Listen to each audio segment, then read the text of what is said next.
বাংলাদেশে mob culture শেষ। Mob কালচারকে কোনোভাবেই আর উৎসাহিত করা হবে না। দাবি আদায়ের নামে আর কোনো বিশৃঙ্খলা নয়, মব কালচার পুরোপুরি নির্মূল করতে এলো কড়া বার্তা এবং একই সাথে দেশে উচ্ছৃঙ্খল জনতার সংঘবদ্ধ আক্রমণের সংস্কৃতি বন্ধ করতে দৃঢ় অবস্থানের কথাও স্পষ্ট করলেন নবনিযুক্ত স্বরাষ্ট্রমন্ত্রী সালাউদ্দিন আহমদ।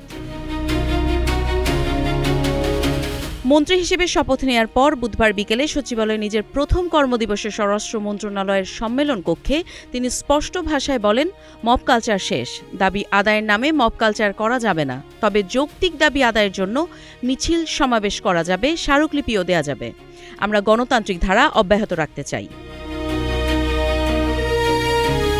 এর আগে স্বরাষ্ট্র মন্ত্রণালয়ে পৌঁছালে ফুল দিয়ে শুভেচ্ছা জানানো হয় মন্ত্রীকে, দেওয়া হয় গার্ড অব অনার। এদিকে প্রথম দিনে কর্মকর্তাদের উদ্দেশ্যে কঠোর বার্তা দিয়ে স্বচ্ছতা ও জবাবদিহির সঙ্গে কাজ করার আহ্বান জানান তিনি।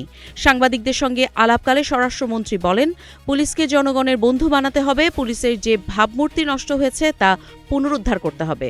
এই বক্তব্যকে অনেকে দেখছেন একটি বড় নীতিগত ইঙ্গিত হিসেবে, যা আইন শৃঙ্খলা বাহিনীর প্রতি জন আস্থা ফেরানোয় গুরুত্বপূর্ণ ভূমিকা পালন করবে।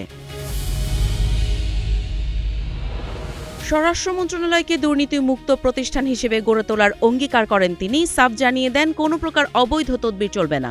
সেই সাথে বিভিন্ন বাহিনীর কেউ অপরাধে জড়িত থাকলে সঙ্গে সঙ্গে তদন্ত করে ব্যবস্থা নেওয়া হবে বলেও হুঁশিয়ারি দেন তিনি। মব কালচার বন্ধের ঘোষণা, দুর্নীতির বিরুদ্ধে জিরো টলারেন্স আর পুলিশের ভাবমূর্তি পুনর্গঠনের অঙ্গীকার।